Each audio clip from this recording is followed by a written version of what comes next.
up, guys? Chris here. I added 40 pounds to my bench press in only 4 months. So here's the program that I used. I'm going to start right to it.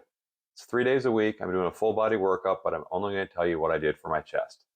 So on Monday of week 1, I loaded the bar up to an estimated 10 rep maximum. I did bench press 2 sets at 6 reps. On Wednesday of week 1, I loaded again the bar to my estimated 10 rep max, but I did incline bench press 2 sets of 6 reps. On Friday of week 1, I loaded up to an estimated 13 rep max with the low incline dumbbell bench press. I did 2 sets of 10 reps. So that's week 1, a total of 6 working sets.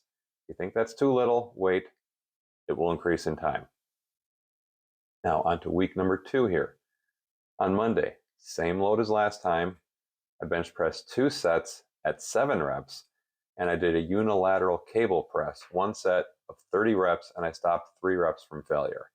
On Wednesday, same load as last Wednesday, again, incline bench press, 2 sets at 7 reps. And on Friday, same load as last time, low incline dumbbell bench press, 3 sets at 10 reps. So now I've gone from doing 6 working sets in week 1 to 8 working sets in week 2. On to week 3 here. Monday, same load as last time, bench press 2 sets at 8 reps and unilateral cable press 2 sets at 20 reps, and I did increase the weight by 20%. On Wednesday, same load as last time, incline bench press. I did 2 sets of 8, and the third set I decided to go for it, see what I really could do, and I got 10 reps, and that was 1 rep from failure. On Friday, same load as last Friday, low incline dumbbell bench press, 3 sets, this time for 11 reps. Monday of week 4, again, same load as last time, bench press 2 sets at 9 reps, and set number 2 was 1 rep from failure. Unilateral cable press, 2 sets at 20 reps. Wednesday of week 4, same load as last Wednesday, incline bench press, 3 sets at 9 reps, and the third set I deemed to be 1 rep from failure, or 1 RIR. Friday, same load as last time, low incline dumbbell bench press, 3 sets at 12 reps, and the third set was 1 rep from failure. So that was weeks 1 through 4. For week 5, I went to the bench press and I added 10 pounds to the flat bench press, to the incline bench press, and I went up by 5 pounds each dumbbell on the dumbbell bench press. But I went back to doing just 2 sets. So with each week, it gets a little bit tougher, and then after week 4, I dropped the intensity down, but it's still higher than week 1 was. So week 5 is actually a little more difficult than week 1, and I kept repeating these mesocycles. I did this for 4 months in a row, and now here I am in the middle of my 5th mesocycle, and I'm bench pressing 40 pounds more than I was previous. So now let me explain a little bit the methodology I'm using here and why I chose the reps and the weight that I did. First, I have to tell you about 2 ways of measuring intensity. One is called RPE, which stands for rate of perceived exertion.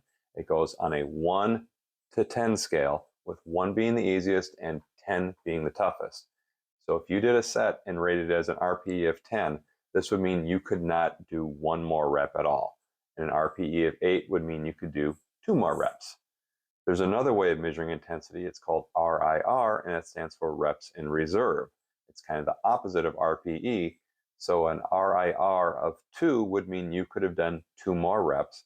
And if you did an RIR of 0, you would mean I cannot do 1 more rep at all. So the weights that I chose, the reason I went with the estimated 10 rep max is by doing 6 reps with my 10 rep max, I am using an RPE of 6 because 6 out of 10, and an RIR of 4 because there'd be 4 reps left.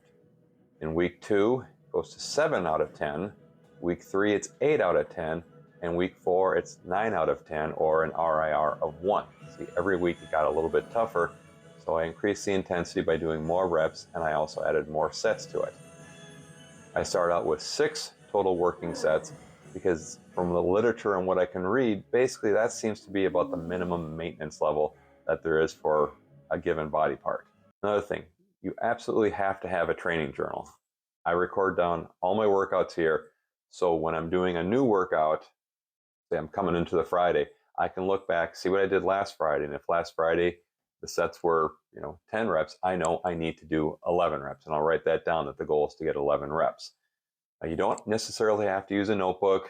You can use your phone. There's lots of apps out there. But the point is we want to progressively make each workout harder and harder.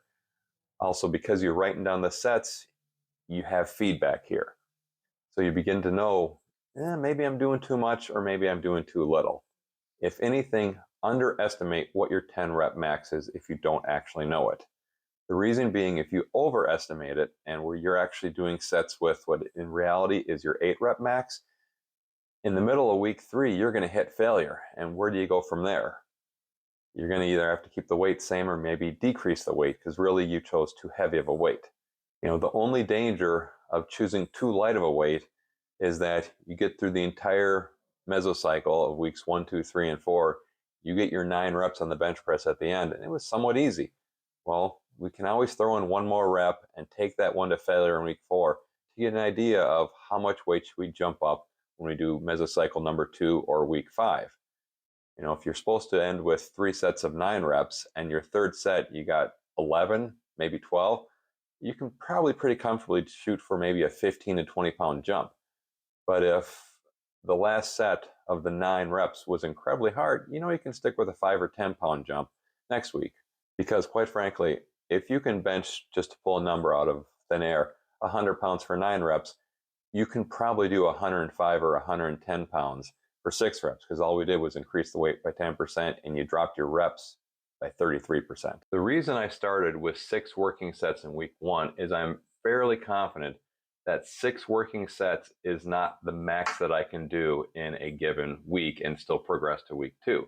So by starting with a lower number, 6 working sets, I can judiciously add in more sets, so more volume, as the weeks progress.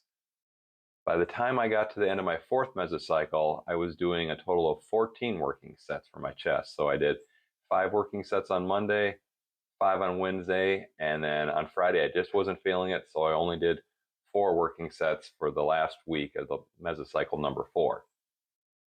See, if you start out right out the gate doing the max that you can do, let's just say it's 16 working sets for your chest in a week is the max you can handle, where do you go from there? You can't add a 17th because we already determined that 16 was your max. So if you start below what you can do, you give yourself room to grow, room to ramp up. And worst case scenario, you do the 4 weeks, you didn't think it was that challenging, you add 10 pounds for week 5 and drop everything back down to the 6 reps. If you end up adding 10 pounds a month to infinity, that's not a very bad problem. If I manage to continue this pace, I'll put 120 pounds on my bench in a year. That's not something that happens a lot. Even with newbies, it's tough to add over 100 pounds to your bench press. In fact, I don't even think I did that when I was first starting lifting when I was 14 or 15. So at some point, I know I won't be able to add 10 pounds in 5 weeks to my bench, and maybe it'll only be 5 pounds, but that's okay. That still works out to 60 pounds in a year. And if I only add 50 or 40 pounds in the next 8 weeks, months, that'll be okay too. All right, thanks for watching.